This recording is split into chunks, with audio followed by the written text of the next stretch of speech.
Bonjour et bienvenue. Aujourd'hui, on va se pencher sur une question aussi fascinante que profonde, directement inspirée des enseignements de Sri Aurobindo et de la mer. Comment est-ce qu'on approche le divin? Et est-ce que tous les chemins mènent vraiment au même but? Alors, pour y voir plus clair, voici notre parcours. On va commencer par les fondations, les grandes voies du yoga. Ensuite, on va explorer une distinction essentielle qui débouche sur un paradoxe assez surprenant. Et pour finir, on mettra en opposition deux approches radicalement différentes de la réalisation spirituelle. Allez, on commence par la première partie. Le yoga traditionnel, en fait, propose trois grandes avenues pour se connecter à une réalité plus vaste.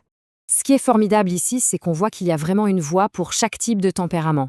Certains vont préférer la voie de l'intériorité, de la connaissance, d'autres la voie du cœur, de la dévotion. Et puis il y a ceux qui vont trouver le divin dans l'action au cœur même du monde. Et tout ça, ça nous amène à une question fondamentale. Est-ce que le but est de trouver un Dieu qui serait extérieur à la vie, ou bien de réaliser le divin qui se trouve au cœur même de l'existence? Et là, la différence est juste énorme. D'un côté, on a une vision où la vie est une illusion dont il faut s'échapper, et de l'autre, une vision où la vie est précisément le champ d'expérimentation, le lieu même où la rencontre avec le divin peut se produire. Bon, attention, là on aborde un concept qui peut vraiment faire réfléchir. C'est un paradoxe spirituel fascinant. Comment une union avec le divin peut-elle être à la fois parfaite et pourtant incomplète? C'est exactement la question posée dans le texte. Est-ce qu'on peut vraiment parler d'une union totale si, en chemin, on a laissé des parties de soi derrière?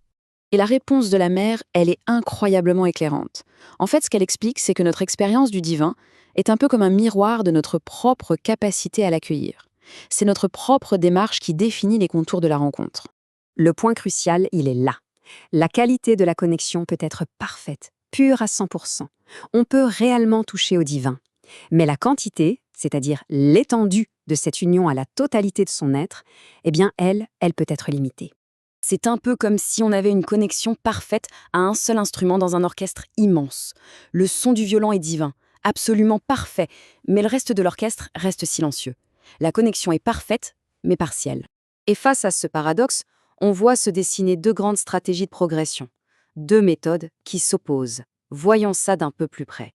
On a là un choix vraiment fondamental. D'un côté, la voie du laser, rapide, directe, hyper focalisée. On élimine tout ce qui n'est pas l'objectif. De l'autre, la voie du soleil, beaucoup plus lente, plus large, qui cherche à tout inclure, à tout transformer, sans rien laisser dans l'ombre. Donc, ça se résume à ça. Un dilemme central que Sri Aurobindo et la mère ont eux-mêmes profondément médité.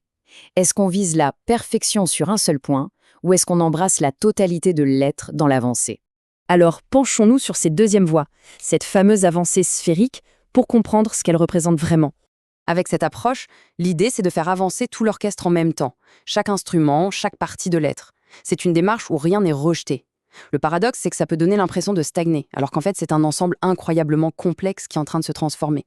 Et cette citation de la mère résume tout le défi, mais aussi toute la beauté de la chose.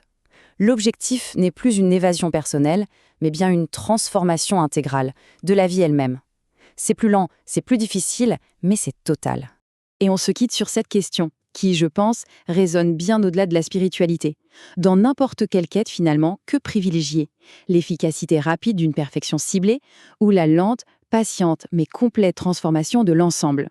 C'est une réflexion qui, bien sûr, reste ouverte.